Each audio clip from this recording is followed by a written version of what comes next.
नमस्कार मित्रों, एक बार आप सभी का पुनः स्वागत है। हमने इस वीडियो से पूर्व में आचार्य रामचंद्र शुक्ल के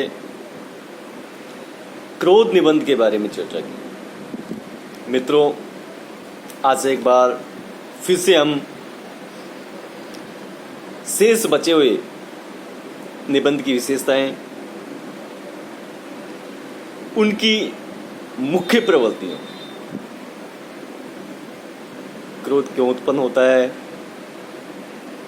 इसके पीछे क्या कारण होते हैं, जीवन में क्रोध की क्या आवश्यकता है, क्या बिना क्रोध किए हुए जीवन व्यतीत नहीं कर सकते, क्रोध किस पर उत्पन्न किया जाए, इस सब बातों का हम अध्ययन करेंगे, इनकी जानकारी प्राप्त करेंगे। तो चलते हम आचार्य रामचंद्र शुक्ल के क्रोध निबंध को। मित्रों, क्रोध एक दुख मूलक मनोभाव है।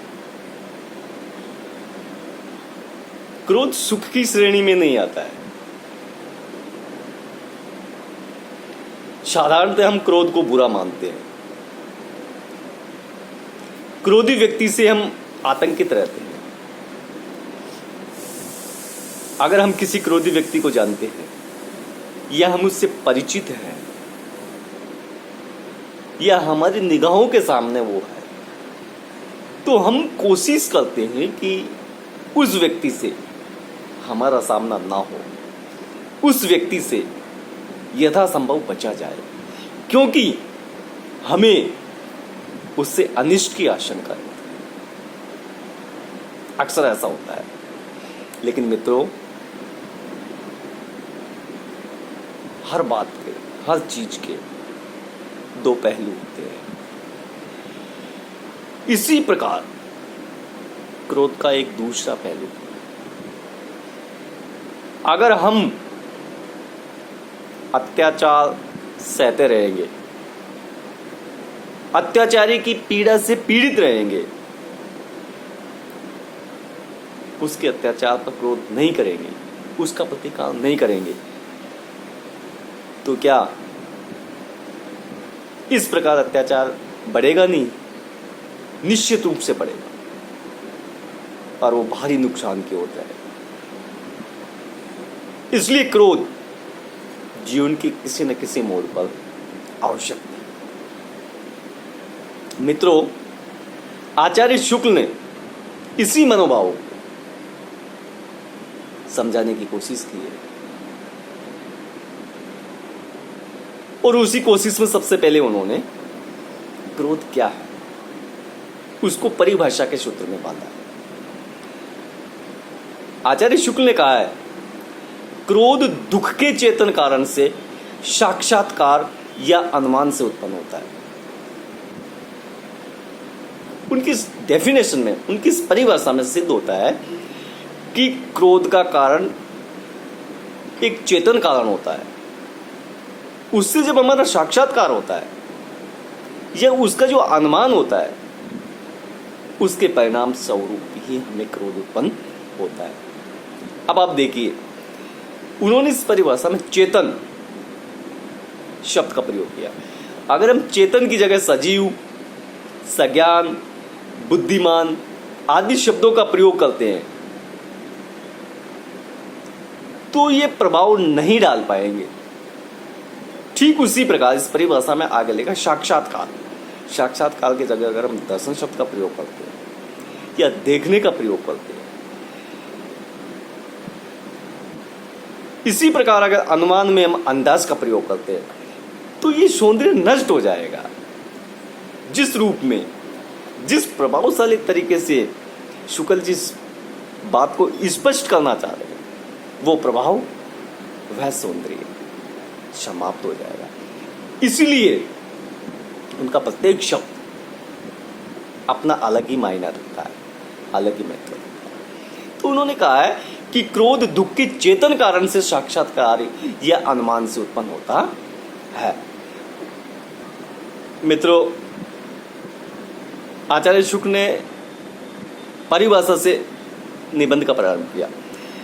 परिभाषा के उपरांत जिस तरह से निबंध धीरे धीरे आगे बढ़ता है वो भी बड़ा महत्वपूर्ण है। उन्होंने वैज्ञानिक पद्धति का सहारा लिया और इस वैज्ञानिक तरीके से उन्होंने विवेचना करते हुए अपने दृष्टांतों, अपने उदाहरणों के माध्यम से इस निबंध को भली भांति हमें समझाया है, हमें बताया है। किस प्रकार बताया है? उन दृष्टांतों की, उन उदाहरणों की सत्यता को उन्होंने प्रमाणित किया है, प्रमाण दिए हैं और प्रमाणों के आधार पर उन्हें सही सिद्ध करने की कोशिश की है। किस किस प्रकार किए देखते हैं। देखो, सबसे पहले उन्होंने क्रोध की परिभाषा कि क्रोध है क्या चीज। उसके बाद उन्होंने बताया कि क्रोध के लिए पहुंचने वाले दुख और उसके कारण का ज्ञान आवश्यक होता है कि क्रोध से कितना दुख पहुंचा और क्रोध किस कारण से हो। जब तक हमें इसका परिज्ञान नहीं होगा, इसका ज्ञान नहीं होगा, इसकी जानकारी नहीं होगी, हमें क्रोध नहीं आएगा। तो मित्रों, ये विशेषता हुई कि क्रोध के पीछे आवश्यक है कि कितना दुख हुआ या कितना दुख होगा या क्रोध किस कारण से होगा। इसके आगे चलते हैं।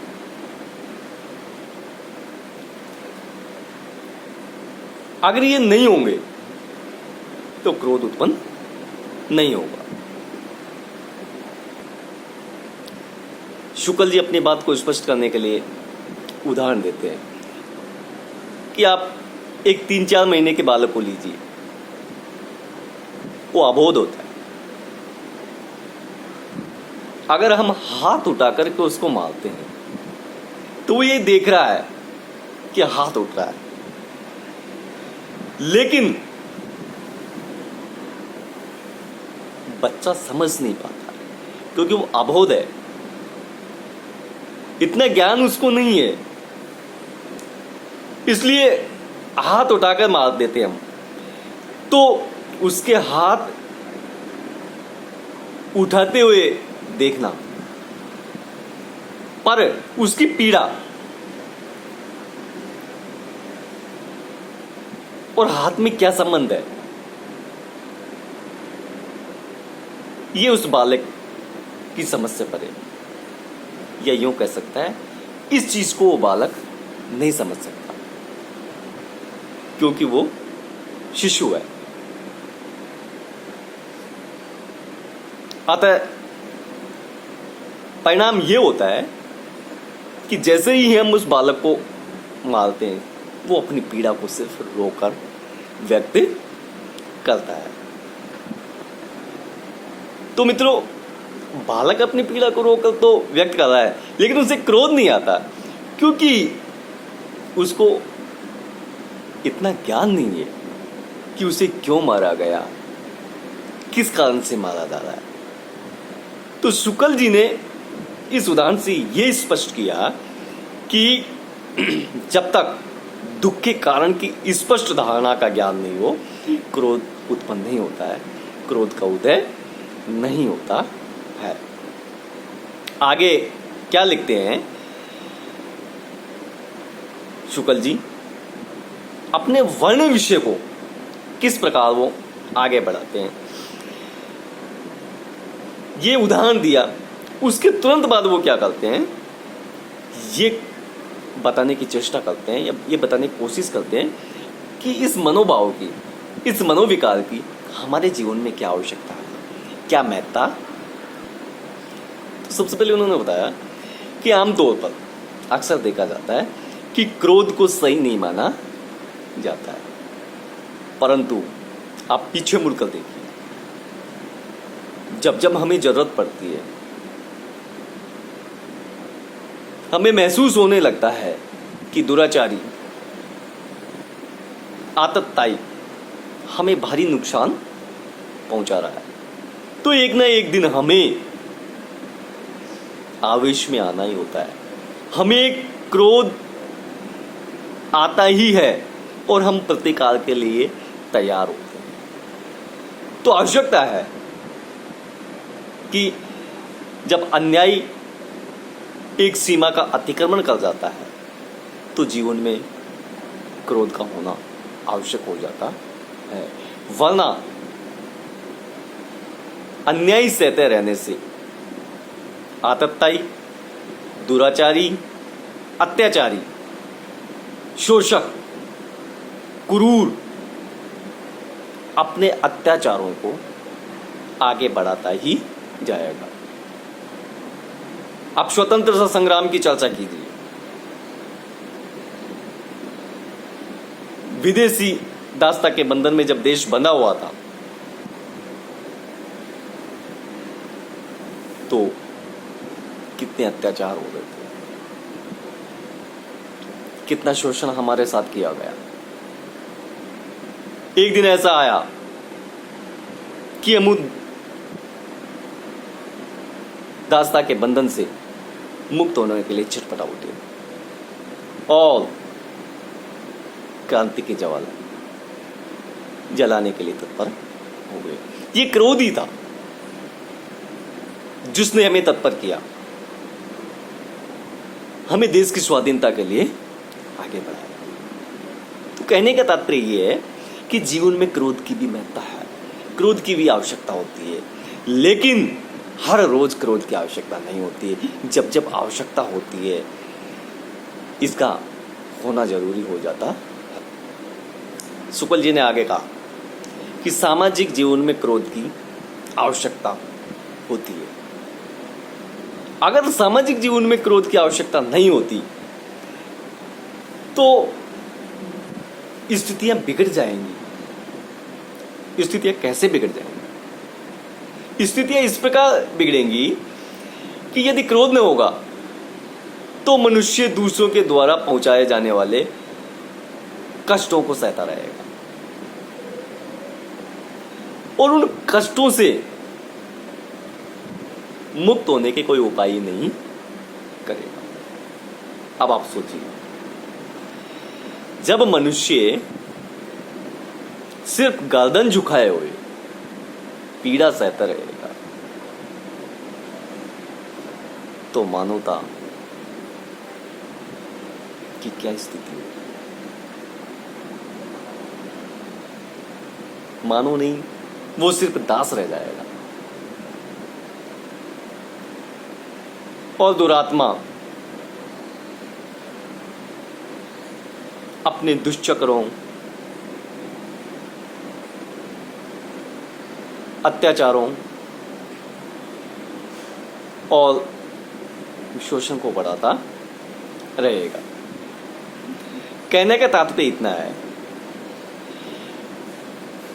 कि चेतन सृष्टि के भीतर क्रोध का होना इसलिए आवश्यक है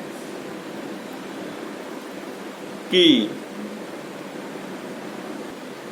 क्रोधी व्यक्ति इसलिए क्रोध नहीं करता कि भावी कष्ट से बचा जा सके, लेकिन अगर किसी मनुष्य में क्रोध का विकास ही नहीं हुआ तो वह कष्ट सहता रहेगा, कष्ट सहता रहेगा और कष्ट सहता रहेगा तो स्थितियां बिगड़ती रहेंगी। स्वाधीनता संग्राम को लीजिए। एक तरफ नरम दल था, दूसरी तरफ गरम दल। शुक्ल जी ने गरम दल को सहमति दी। वे कहते हैं, क्या कहते हैं शुक्ल जी? शुक्ल जी कहते हैं कि कष्ट सहने से कष्ट देने वाले उस दुष्ट के हृदय में विवेक, दया आदि उत्पन्न करने में बहुत समय लगेगा।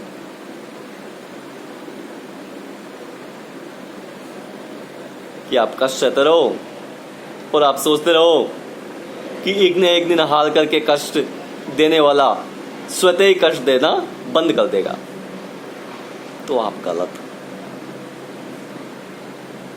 आप कष्ट को या कष्ट देने वाले से मुक्ति पाने के लिए आपको प्रतिकार करना होगा, आपको जवाब देना होगा, आपको मुकाबला करना होगा। इसलिए क्रोध का सामाजिक जीवन में महत्व बन जाता है। शुक्ल जी आगे लिखते हैं, क्या लिखते हैं कि क्रोध से बचने का एक दूसरा उपाय भी है। वह उपाय क्या है? उन्होंने कहा है कि भयभीत होकर मनुष्य कष्ट देने वाले से बच जाए, बच भी सकता है, लेकिन ये तो नितांत व्यक्तिगत सुरक्षा हुई। क्या एक पूरे समाज की हम रक्षा कर सकते हैं? क्या उस दुराचारी से हम समाज को बचा सकते हैं? नहीं बचा सकते, क्योंकि ये प्रवृत्ति उसकी बढ़ती जाएगी। आज आपके साथ किया है, कल किसी दूसरे के साथ करेगा। उस दुष्ट आत्मा, दुरात्मा से एक ना एक दिन आपको क्रोध का जवाब क्रोध से ही देना होगा। समाज में इस प्रकार प्राप्त दुख निवृत्ति चिरस्थायी नहीं होती। यानी अगर समाज को कष्ट देने वाले से समाज की रक्षा करनी है, तो आपको उसका जवाब उसी की भाषा में देना होगा। कहने का तात्पर्य है कि क्रोध का अंत क्रोध से ही होता है।